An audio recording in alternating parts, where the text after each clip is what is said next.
Audio Jungle.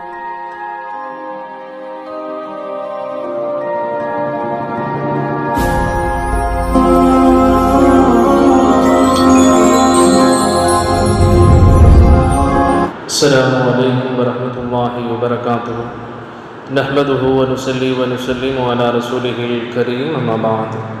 فقد قال الله سبحانه وتعالى في القرآن المجيد والفرقان الحميد بعد أعوذ بالله من الشيطان الرجيم بسم الله الرحمن الرحيم إن الله وملائكته يصلون على النبي يا أيها الذين آمنوا صلوا عليه وسلموا تسليما اللهم صل على سيدنا محمد وعلى آل سيدنا محمد وبارك وسلم.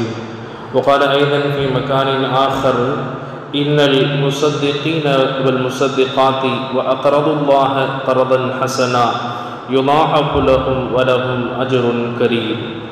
صدق الله العلي العليم.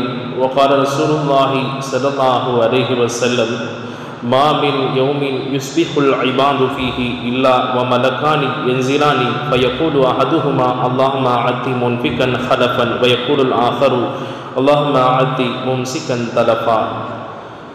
வல்லவனை போற்றியும் வல்லல் நபி ஸல்லல்லாஹு அலைஹி வஸல்லம் அவர்களின் மீது ஸலாத்தையும் ஸலாமையும் சொல்லியவனாக எனது உரையை ஆரம்பம் செய்கிறேன். அல்லாஹ்வின் நல்லடியார்களே, அல்லாஹ் ஜல்ல ஷானஹு தஆலா அடியார்களை படைத்து அந்த அடியார்களுக்கென்று வணக்க வழிபாடுகளை கடமையாகவும் சிலதை நீங்கள் செய்தால் உங்களுக்கு அதன் மூலமாக அதிகப்படியான நன்மைகளை நான் கொடுக்கிறேன் என்று திருவசனங்களிலே சொல்லி காட்டுகிறான். அந்த அடிப்படையில் வணக்கங்களை இரண்டு வகையாக பிரிப்பார்கள். ஒன்று, ஒரு மனிதன் தன்னுடைய உடல் சம்பந்தமான வணக்கம், தன்னுடைய உடலை அவன் வருத்தி கொண்டு அல்லாஹ்வுக்காக வேண்டி அவன் நோக்கிற நோன்பாக இருந்தாலும் சரி, அவன் செய்கிற தொழுகையாக இருந்தாலும் சரி, அவன் செய்கிற ஹஜ் போன்ற வணக்கங்களாக இருந்தாலும் சரி, இதெல்லாம் உடல் சம்பந்தமான வணக்கங்களில் வரும். ஆனால் ஹஜ்ஜை எடுத்துக்கொண்டால் அது பொருளாதார ரீதியாகவும் மற்றொரு வணக்கத்திலேயும் வந்துவிடும். அப்ப மற்றொரு வகை பொருளாதார ரீதியாக இறைவன் நமக்கு கடமையாக்குகிற வணக்கங்கள், அதை எடுத்துக்கொண்டால் ஹஜ்ஜையும் சொல்லலாம், அதே போல ஜகாத்தையும் சொல்லலாம். ஆக நம்முடைய உடல் சம்பந்தமான வணக்கம் என்று வருகிற போது இறைவன் தொழுகையையும் நோன்பையும் அதே போல ஹஜ்ஜிலே இரண்டையும் வைத்திருக்கிறான். ஆனால் பொருளாதாரம் என்று வருகிற போதும் அதே போல இரண்டு விஷயங்களை பொருளாதாரத்திலே வைத்திருக்கிறான். அப்ப நாம் உடல் ரீதியாக எவ்வளவு தான் வணக்கங்களை செய்தாலும் பரிபூரணமான வணக்கம் என்பது நாம் செலுத்துகிற செலவழிக்கிற செலவீனங்களுக்கும் இறைவன் கொடுக்கிறான். அப்போதுதான் ஒரு மனிதன் பரிபூரண நன்மையை அடைந்து கொள்ள முடியும். அல்லாஹ் தஆலா 4வது ஜுஸுவிலே லன் தனாலுல் பிர்ர ஹத்தா துன்ஃபிகு மிம்மா துஹிப்பூன் என்று சொல்கிறான். நிச்சயமாக நீங்கள் நன்மையை ஒருபோதும் அடைந்து கொள்ள முடியாது உங்களுக்கு விருப்பமான ஒன்றை அல்லாஹ்வினுடைய பாதையிலே நீங்கள் செலவு செய்யாதவரை. அப்ப நாம செலவு செய்கிற விஷயத்தை இறைவன் ஒன்று கடமையான செலவு செய்யுதல், இன்னொன்று நபிலான செலவு செய்யுதல் என்று இரு வகைகளாகவும் பிரித்திருக்கிறான். ஒன்று, ஒரு மனிதனிடத்திலே ஒரு வருடம் ஜகாத்து கடமையாகக்கூடிய அளவுக்கு 612 கிராம் வெள்ளி அல்லது அதனுடைய ரொக்கங்களை ஒருவர் வைத்திருந்தால் அந்த பணத்திற்கோ அல்லது அந்த ரொக்கத்திற்கோ ஒரு வருடம் ஆகிறது அல்லது நகைக்கு ஒரு வருடம் ஆகிறது என்று சொன்னால் அவர் மீது 2.5% அதிலிருந்து கொடுக்க வேண்டும். இது கடமையான ஒரு ஜகாத், இஸ்லாத்தினுடைய அடிப்படைகளில் ஒன்று. இதை இறைவன் கடமையாக ஆக்கியிருக்கிறான். இதை கொடுக்காதவர்களையும் அல்லாஹ் சபித்தும் இருக்கிறான் குர்ஆனிலே. அவர்களுக்கு என்ன தண்டனை கொடுக்க போகிறேன் என்றும் சொல்லி இருக்கிறான். அல்லாஹ் சொல்லுகிற போது அவர்களினுடைய முதுகிலே சூடு போடப்படும் என்று அல்லாஹ் சொல்லுகிறான். எந்த அளவுக்குன்னா அவர்களுடைய தோள்களை நாம் புதிதாக மாற்றிக்கொண்டே இருப்போம். நரகத்தில் நம்ம நினைக்கிற ஒரு சாதாரணமாக வெயிலினுடைய சூடு எவ்வளவு நேரம் இருக்குமோ அது மாதிரி நரகத்தினுடைய சூடும் கொஞ்ச நேரம் தான் நம்ம தாங்கிக்கலாம்னு நம்ம நினைக்க முடியாது. சேனா ஸல்லல்லாஹு அலைஹி வஸல்லம் சொன்னாங்க, நாருக்கும் ஜுஸும் மின் 70 நாரி ஜஹன்னம். நரக நெருப்பு இருக்குதே, உங்களுடைய இந்த உலக நெருப்பு அந்த நரக நெருப்புல 70 பங்கிலே ஒரு பங்கு தான். அப்போ அந்த நெருப்பை நம்மால் தாங்க முடியுதா? நம்ம மேலே நம்ம பெட்ரோல் ஊற்றிக்கிட்டு நம்மளை கொளுத்து விட்டுக்கிட்டா அது நமக்கு எவ்வளவு நோவினைகளை கொடுக்கும் இல்லையா? அட்லீஸ்ட் ஒரு நம்முடைய கை விரல்களை சுட்டுக்கிட்டோம்னா அது நமக்கு எவ்வளவு நோவினைகளை கொடுக்குது. ஆனால் அதையும் தாண்டி 70 மடங்கு அதிகப்படியான சூடை அந்த நரகம் வைத்திருக்கிறது என்று சொன்னால், அப்போ நரக நெருப்புல அல்லாஹ் சூடு போடவேன்னு சொல்லுகிறான். ஜகாத்து கொடுக்கலன்னா, செலவு அல்லாஹ்வுடைய பாதையில செய்யலன்னு சொன்னான். அப்போ எவ்வளவு ஒரு முக்கியத்துவம் அதற்கு இருக்கும் என்பதை நாம் புரிந்து கொள்ள வேண்டும். அதே மாதிரி ஸல்லல்லாஹு அலைஹி வஸல்லம் அவங்க சொல்றாங்க, ஒவ்வொரு நாள் காலையிலும் மாமின் யௌமின் யுஸ்பிஹுல் இபாது ஃபீஹி, ஒவ்வொரு நாள் காலையிலும் வ மலக்கானி என்சிலானி, 2 மலக்குகள் இறங்குகிறார்கள். ஒரு மலக்கு சொல்றாங்க, அல்லாஹும்ம அஅதி முன்ஃபிகன் ஹல்ஃபன், யா அல்லாஹ், யார் உன்னுடைய பாதையிலே செலவு செய்கிறார்களோ அவர்களுக்கு பரக்கத்தையும் அபிவிருத்தியையும் நீ ஏற்படுத்து என்று துஆ செய்கிறார்கள். இன்னொரு மலக்கு என்ன துஆ செய்கிறாங்க, அல்லாஹும்ம அஅதி மும்சிகன் தலஃபா, யா அல்லாஹ், யார் உன்னுடைய பாதையில செலவு செய்கிறதுக்கு கஞ்சத்தனம் காட்டுகிறார்களோ அவருக்கு நீ அழிவை ஏற்படுத்து என்று துஆ செய்கிறார்கள் என்று ஹதீஸிலே பதிவு செய்யப்பட்டிருக்கிறது. அப்ப ஒவ்வொரு நாளும் நம்ம நினைக்கலாம், நம்முடைய கடையில வியாபாரம் இல்லையே, நம்முடைய வாழ்க்கையில பரக்கத்துகள் இல்லையே, நம்முடைய வீட்டில் இதை ஓதினால் பரக்கத்து கிடைக்குமா, அதை ஓதினால் பரக்கத்து கிடைக்குமா என்று நாம் அனைவரும் தேடிக்கொண்டிருந்தாலும் நாம் செலவு அல்லாஹ்வினுடைய பாதையிலே செய்கிற போது தான் அல்லாஹ் அதிலே பரக்கத்தை வைத்திருக்கிறான். அது மட்டுமல்ல, நாம் சமீபத்திலே கேள்விப்பட்டிருப்போம், கேரளாவினுடைய வயநாடு என்கிற ஒரு பகுதியில் ஒட்டுமொத்தமான 300 வீடுகள் 300 மக்கள் வஃபாத்தாகி இருக்கிறார்கள். 400க்கும் மேற்பட்ட வீடுகள் அங்கு இடிந்து போயிருக்கிறது என்றெல்லாம் சொல்லி இருக்கிறார்கள். அப்ப நாம எந்த விஷயத்துக்காக வேண்டி உதவுகிறோமோ அந்த விஷயத்திலே அல்லாஹ் நமக்கு இரட்டிப்பை கொடுக்கிறான். குர்ஆன் அல்லாஹ் சொல்லும் போது பாருங்க, இன்னல் முஸத்திகீன வல் முஸத்திகாத்தி, அல்லாஹ்வுடைய பாதையிலே சதக்கா செய்கிற ஆண்களும் பெண்களும், எப்படி தொழுகை ஒரு ஆணின் மீது கடமையோ அதே போல நோன்பு எப்படி கடமையோ, இப்படி சதக்கா கொடுப்பதும் ஆணின் மீது கடமையை போலவே பெண்கள் மீதும் கடமையாக இருக்கிறது. ஏன்னா ஆண்களுக்கு ஒரு விஷயத்தை அல்லாஹ் ஹராம் ஆக்கிட்டான், தங்கத்தை யூஸ் பண்ணக்கூடாது. ஆனால் பெண்களுக்கு அதை ஹலாலாக ஆக்கி இருக்கிறான். அப்படின்னும் போது அதிகமாக செலவு செய்ய கடமைப்பட்டவர்கள் ஆண்களாக இருந்தாலும் பெண்களுக்கும் அதிலே சம உரிமை உண்டு. அவர்களும் சதக்காக்களின் மூலமாக நிறைய நன்மைகளை சம்பாதிக்கலாம் என்பதை அல்லாஹ் குர்ஆனிலே சொல்லி காட்டுகிறான். ஸல்லல்லாஹு அலைஹி வஸல்லம் சொல்வார்கள், பெண்களே, உங்களை நான் நரகத்திலே அதிகமாக பார்த்தேன், அதனால நீங்க சதக்கா செய்யுங்கன்னு ஸல்லல்லாஹு அலைஹி வஸல்லம் ஈது பெருநாளிலே ஒரு பயானிலே சொன்னவுடன் அள்ளி கொடுப்பார்கள். பெண்கள் தங்களுடைய தோடுகளை எல்லாம் அள்ளி கொடுத்ததாக ஹதீஸிலே பதிவாகி இருக்கிறது.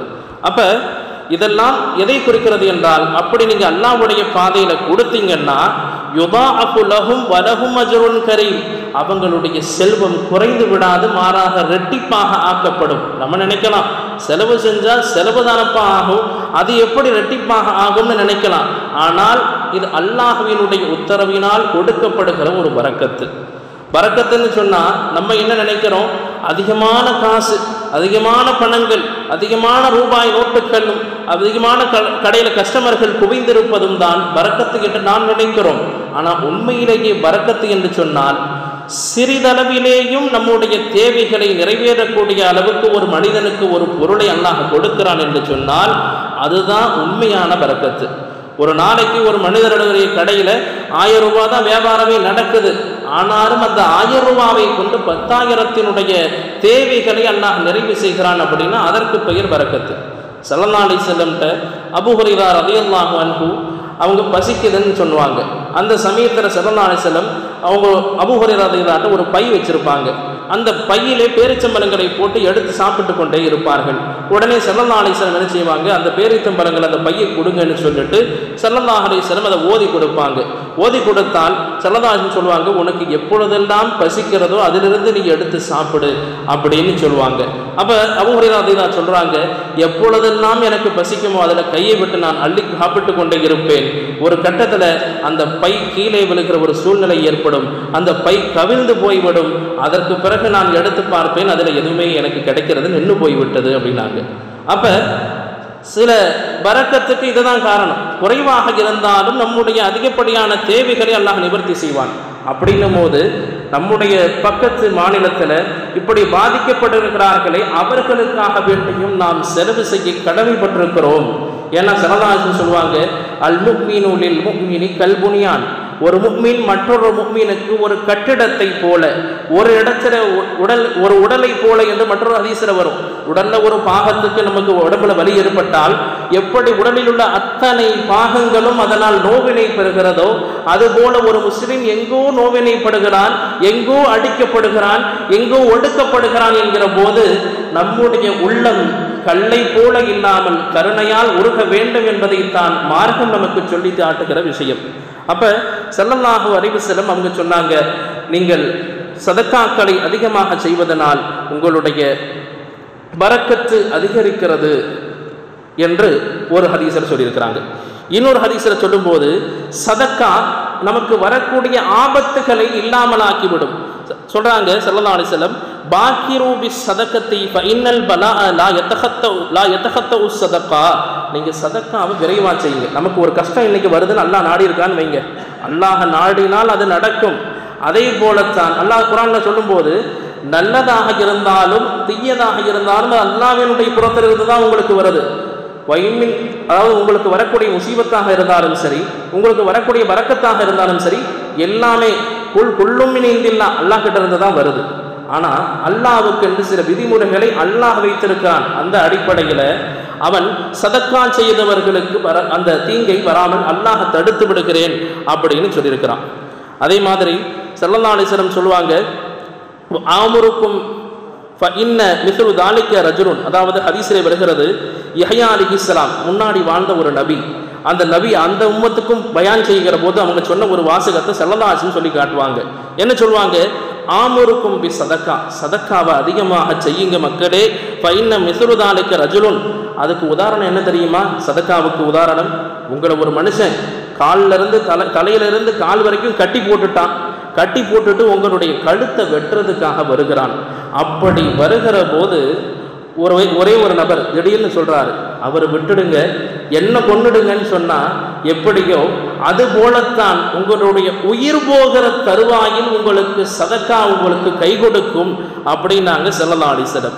அதே மாதிரி ஸல்லல்லாஹு அலைஹி வஸல்லம் சொன்னாங்க, மா நகஸத் சதக்கத்தும் மின் மாலி. நீங்கள் செலவு செய்தால் உங்களுடைய பொருள் குறைந்து விடும் என்று நினைக்கிறீர்கள், ஆனா அப்படி கிடையாது, மாறாக அபிவிருத்தி தான் ஆகும் அப்படின்னாங்க. அதே மாதிரி ஹதீஸ்ல வரும், அபூ ஹுரைரா ரலியல்லாஹு அன்ஹு அறிவிக்கிறாங்க, முஸ்லிம்ல இந்த ஹதீஸ் பதிவு செய்யப்பட்டிருக்கிறது, பைனா ரஜுலுன் பி ஃபலாத்தின் மினல் அர்தி. ஒரு நாள் ஒரு மனிதர் நடந்து சென்று கொண்டிருக்கிறார். அப்ப சமிஅ சௌத்தன் ஃபி ஸஹாபத்தின், வானத்தினுடைய மேகத்திலிருந்து ஒரு சத்தம் கேட்குது. என்ன சத்தம்னா, இஸ்கி ஹதீகத ஃபுலான். ஒரு மனிதருடைய பெயரை வானத்தினுடைய மேகங்கள் உச்சரித்து அந்த மனிதரினுடைய தோட்டத்தில் போய் மழை பெய்யுங்கப்பான்னு வானத்துல இருந்து ஒரு சத்தம் வருது. உடனே அதே போல அந்த மேகத்தை பின்தொடர்ந்து இந்த மனிதரும் போறாரு. எந்த மேகம் இப்படி பேசி ஒரு மனிதருடைய தோட்டத்தில் போய் மழை பெய்யுதான், அப்ப எந்த மேகம்னு சொல்லி பின்னாடி போறாரு. போனா அங்க ஒரு மனிதர் தன்னுடைய தோட்டத்திலே நின்று கொண்டிருக்கிறார். போய் கேட்டாங்க, இந்த காதுல அந்த மேகத்துடைய சத்தத்தை கேட்டாங்க இல்லையா, அந்த மனிதர் போய் கேட்டாரு, உங்களுடைய பேர் என்ன அப்படின்னு கேட்ட உடனே தன்னுடைய பேர் அந்த மனிதர் சொன்னாரு. சொன்ன உடனே அப்ப எவர் கேட்டாரு, ஏன் என்னுடைய பேரை கேட்குறீங்க அப்படின்னாரு. உடனே அவர் சொன்னாராம், வானத்தில் உங்களுடைய பெயர் உச்சரிப்பதை நான் கேட்டேன், அதனால நான் உங்களுடைய பெயர் என்னன்னு கேட்டேன் அப்படின்னாங்களாம். அப்ப நீங்க என்ன அமல செய்யறீங்க, இந்த மாதிரிலாம் நடந்ததுன்னு சொல்லி சம்பவத்தை சொன்ன உடனே அப்ப அந்த தோட்டக்காரன் சொன்னாராம், நான் என்னுடைய தோட்டத்திலிருந்து என்னுடைய தோட்டத்திலிருந்து விளையக்கூடிய பொருட்களை நான் மூன்றாக பிரிப்பேன். ஒன்று நானும் என்னுடைய குடும்பத்தார்களும் சாப்பிடுன்றதுக்காக வச்சுப்பேன், இன்னொன்று நான் மீண்டும் அறுவடை செய்வதற்காக வைத்துக் கொள்வேன், மூன்றாவது பங்கை ஏழைகளுக்கு நான் கொடுப்பேன். இது என்னுடைய வளமை அப்படின்னார். அப்ப நாம் வியாபாரம் செய்கிறோம், நாம் கூலி வேலை செய்கிறோம், நாம் எந்த தொழிலை செய்தாலும் அல்லாஹ்வுக்காக வேண்டி ஒரு பங்கை நீங்கள் எடுத்து வைத்தீர்கள் என்று சொன்னால் நீங்க வியாபாரத்துக்காக துவா செய்யணும்னு அவசியம் இல்லை, நீங்க உங்களுடைய குடும்பத்தில் பரக்கத்திலேயே கவலைப்பட வேண்டிய அவசியம் இல்லை, நீங்கள் எந்த ஒரு துவாக்களையும் எந்த ஒரு ஊர்களுக்கு செல்ல வேண்டிய அவசியம் இல்லை, உங்களை தேடி உங்களுடைய ரிஸ்க் வருகிறது என்று ஸல்லல்லாஹு அலைஹி வஸல்லம் இந்த ஹதீஸை சொல்றாங்க. அப்ப முஸ்லிம் ஷரீஃப்ல இந்த ஹதீஸ் பதிவு செய்யப்பட்டிருக்கிறது. அது மட்டுமல்லாது நீங்க சதக்காக்களை அள்ளி கொடுக்கிறதுனால நாம் செய்கிற பாவங்களை அல்லாஹ் மன்னிக்கிறான். அது எவ்வளவு பெரிய பாவமாக இருந்தாலும் சரி. ஏன்னா முத்தஃபக்குன் அலைஹி, அதாவது புகாரி முஸ்லிம் 2 ஹதீஸிலுமே பதிவு செய்யப்பட்ட ஒரு ஹதீஸ் இது. ஆஷர் ரலியல்லாஹு அன்ஹு அவர்கள் அறிவிக்கிறார்கள், அதாவது ரசூலுல்லாஹி ஸல்லல்லாஹு அலைஹி வஸல்லம் தொட்டு அறிவிக்கப்படுகிறது, அன்ன ரசூலுல்லாஹி ஸல்லல்லாஹு அலைஹி வஸல்லம் قال பைனமா ரஜுலுன் யம்ஷி பி தரீகின், பாதையிலே ஒரு மனிதர் நடந்து போய்கிட்டு இருந்தாரு. இஷ்தத்த அலைஹில் அதுஷு, அவருக்கு அதிகமாக தண்ணி தாகம் எடுத்துருச்சு. அப்போ அவர் என்ன செய்கிறாரு, தண்ணி தாகம் எடுத்த உடனே கிணத்துக்குள்ள இறங்கி அந்த மனுஷர் தண்ணி குடிக்கிறாரு. தண்ணி குடிச்சிட்டு வெளியில வந்தா ஒரு நாய் நின்றுகிட்டு இருக்குது. அந்த நாய் தாகத்தினால் தன்னுடைய நாவினால் தரையை நக்கி கொண்டிருக்கிறது. இதை பார்த்துட்டு அந்த மனிதர் என்ன செய்கிறாரு, காணக்கது பலகமின்னி நசலல் பிற, கிணத்துக்குள்ள இறங்கி தன்னுடைய ஷூ போட்டிருப்பார் இல்லையா, காலணி, அந்த ஷூவை கழட்டி அதில் ஒரு தண்ணியை மொண்டு அந்த நாயினுடைய வாயில ஊற்றினார். ஊற்றியவுடன் ரசூலுல்லாஹி ஸல்லல்லாஹு அலைஹி வஸல்லம் சொன்னாங்க, அல்லாஹ் இவனுடைய அத்தனை பாவங்களையும் மன்னித்து விட்டான். அவர் என்ன பாவம் செஞ்சாருன்னு அந்த ஹதீஸ்ல எழுதுகிற போது என்ன எழுதுறாங்கன்னா, பகாயா, அதாவது ஜினா செய்திருக்கிறார். ஜினா செய்த பாவம் எவ்வளவு பெரிய பாவம் இல்லையா? அல்லாஹ் கசையடைகளை கொடுக்க சொல்கிறான், அல்லாஹ் கல்லெறிந்து கொள்ள சொல்கிறான். அப்படிப்பட்ட ஒரு பாவத்தை செய்திருந்தாலும் அல்லாஹ் நாடினால் அவர் செய்த அந்த சதக்காவினுடைய பொருட்டினால் அவருடைய பாவம் மன்னிக்கப்படுகிறது என்று சொன்னால் நம்முடைய பாவ மன்னிப்பினுடைய கதவு திறந்திருக்கிறது என்று நினைக்கணும். அப்போ 4 பேர்த்துக்கு நீங்கள் உதவி செய்யுங்கன்னு அழைப்பு நாம் கொடுக்கிற போது, நாம் கேட்கிற போது, அல்லாஹ் உங்களுக்காக பாவ மன்னிப்பினுடைய கதவை திறந்து வைத்திருக்கிறான். விரும்புபவர்கள் அதில் நுழைஞ்சுக்கலாம், விரும்பாதவர்கள் நாளைக்கு கை செய்தப்படக்கூடியவர்கள் அப்படின்றத புரிஞ்சுக்கணும். அதே மாதிரி ரசூலுல்லாஹி ஸல்லல்லாஹு அலைஹி வஸல்லம் சொல்றாங்க, ஒரு மனிதன் உயிரோடு இருக்கும்போது தான் நம்மளால் தொழுக முடியும், உயிரோடு இருக்கும்போது தான் நம்மளால் நோன்பு வைக்க முடியும், உயிரோடு இருக்கும்போது தான் தஸ்பீஹ் செய்ய முடியும். ஆனால் இன்னைக்கும் சில பேர் உயிரோடு இருந்தும் பள்ளிகளுக்கு வராமல் இருக்கிறார்கள். ஆனால் மறைத்த பின் நம்மால் அமல் செய்ய முடியாது. அப்படியே 1000 தடவை நீங்கள் சுப்ஹானல்லாஹ் சொன்னாலும் மௌத்தா போனதுக்கு பிறகு உங்களுடைய நன்மையில் அது ஏறாது. இதை விளங்கிக் கொள்ள வேண்டும். அதே மாதிரி ஸல்லல்லாஹு சொன்னாங்க, ஒரு மனுஷன் அப்படி மௌத்தா போனதுக்கு பிறகு தனக்கு நன்மை வர வேண்டும் என்று நினைத்தால் அவன் செய்ய வேண்டிய 3 விஷயங்களை ஸல்லல்லாஹு சொன்னாங்க.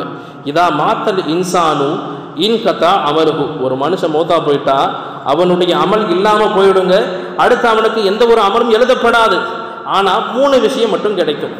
அந்த மனுஷன் என்ன செஞ்சிருக்கான், சதக்கத்துன் ஜாரியத்துன், ஒரு மதர்சாவை உருவாக்கி இருக்கிறான், அல்லது ஒரு குர்ஆனை 4 பேர்த்துக்கு வாங்கி கொடுத்திருக்கிறான், அல்லது ஏழைகளுக்கு உதவி செய்திருக்கிறான். நான் மௌத்தா போனாலும் என்னுடைய இந்த உதவி தொடரட்டும் அப்படின்னு தன்னுடைய பிள்ளைகள்கிட்ட சொல்லிட்டு ஏழைகளுக்கு உதவி செய்யக்கூடிய, சதக்கா செய்யக்கூடிய அந்த நடைமுறையை ஏற்படுத்தி விட்டான். ஒரு மதரசாவுக்கு மாதம் மாதம் ஒரு 1000 ரூபாய் ஹதியா அனுப்புறாரு, அல்லது ஒரு பள்ளி வாசல் கட்டுறதுக்கு மாதம் மாதம் அவர் தன்னால் முடிந்த அளவுக்கு ஹதியாக்கிற அனுப்புறாரு. இப்படி ஒரு உதவியை ஒரு மனிதன் வசியத்தை செய்துவிட்டு சென்றால் அவன் மௌத்தா போனாலும் அந்த நன்மை அவருக்கு போய் சேரும் என்று ஸல்லல்லாஹு சொல்றாங்க. அதே மாதிரி இல்முன் யன்தஃபிஉ பிஹி, நீங்க சதக்காவுடைய நன்மையை உங்களுக்காக வேண்டியும் கொடுக்கலாம், அதே போல மௌத்தா போனவர்களுக்காக வேண்டியும் கொடுக்கலாம். எப்படி குர்பானை நம்ம மௌத்தா போனவங்களுக்காக கொடுக்கிறோமோ அதே போல. அதே மாதிரி ஸல்லல்லாஹு சொன்னாங்க, உங்களை கொண்டு 4 பேர்த்துக்கு இல்மு கிடைக்கணும். நீங்கள் மார்க்க விஷயத்தை கற்றுக்கிட்டாலும் வீட்டுக்கு போய் உங்களுடைய மனைவிக்கு நீங்கள் சொல்லிக் கொடுத்தால், அந்த மனைவி தன்னுடைய பிள்ளைகளுக்கு சொல்லிக் கொடுத்தால், அந்த பிள்ளைகள் அவர்களுடைய சந்ததிகளுக்கு சொல்லிக் கொடுத்தால் நீங்கள் மௌத்தா போனாலும் இந்த நன்மை உங்களுக்கு கிடைக்கும்னாங்க ஸல்லல்லாஹு அலைஹி வஸல்லம். அதே மாதிரி சொன்னாங்க, வலதுன் சாலிஹுன் யதுலஹு, மௌத்தா போனதுக்கு பிறகும் நமக்கு துஆ செய்யக்கூடிய ஒரு பிள்ளை இருக்கணும். அப்படி இருந்தால் நீங்கள் பாக்கியசாலிகள், நீங்கள் தான் மௌத்தா போனதுக்கு பிறகு நன்மையை சம்பாதிக்கக்கூடியவர்கள் என்று சொன்னார்கள் ஸல்லல்லாஹு அலைஹி வஸல்லம். எந்த அளவுக்குன்னா, ஒரு முஸ்லிம் ஒரு மரத்தை நட்டு வைக்கிறான்னு வைங்க, ஸல்லல்லாஹு சொன்னாங்க, மாமின் முஸ்லிமின் யகரிசு கரசன் இல்லா கானமா அகலமின் ஹுலஹு சதகத்துன், ஒரு மரத்தை நட்டு வைத்து விட்டு அவர் மௌத்தா போயிட்டாருங்க. ஆனால் மௌத்தா போனதுக்கு பிறகு அந்த மரம் பெருசாகி நிறைய பழங்களை கொடுக்கிறது, நிழலை கொடுக்கிறது என்று சொன்னால் அந்த நிழலை அனுபவிப்பவர்களினுடைய நன்மை அவருக்கு கிடைக்கும், அந்த பழத்தை சாப்பிடுகிறவர்களுடைய அந்த நன்மை அவருக்கு கிடைக்கும். நம்ம நினைக்கலாம், அப்போ இந்த ஊரில் நிறைய குரங்குகள் இருக்குது, அந்த குரங்குகள் கூட சாப்பிடுது, அப்போ அந்த நன்மைகள்லாம் நமக்கு எங்கே கிடைக்க போகுதுன்னு நம்ம நினைக்கலாம். அப்போ ஸல்லல்லாஹு சொன்னாங்க, அந்த மரத்திலிருந்து சாப்பிடுகிற மனிதனாக இருந்தாலும் சரி, மிருகமாக இருந்தாலும் சரி, கால்நடைகளாக இருந்தாலும் சரி, ஏன் அதுல இருந்து திருடப்பட்டாலும் சரி, அதை எடுத்துட்டு போய் அதனுடைய விதையை வேற ஒருத்தர் நட்டு வைக்கிறார், அப்படியும் சரி, அதனாலும் உங்களுக்கு நன்மை கிடைத்து கொண்டே இருக்கும் அப்படின்னாங்க ஸல்லல்லாஹு அலைஹி வஸல்லம். எனவே வல்ல ரஹ்மான் நாம் முஸ்லிம்களுக்கு உதவக்கூடியவர்களாகவும் நாம் பிற மக்களினுடைய கஷ்டங்களை புரிந்து கொள்ளக்கூடியவர்களாகவும் அல்லாஹ் நம்மை ஆக்கி அருள் புரிவானாக. வாஹிரு தஅவானா அல்ஹம்துலில்லாஹ். அஸ்ஸலாமு அலைக்கும் வரஹ்மத்துல்லாஹி வபரகாத்துஹு.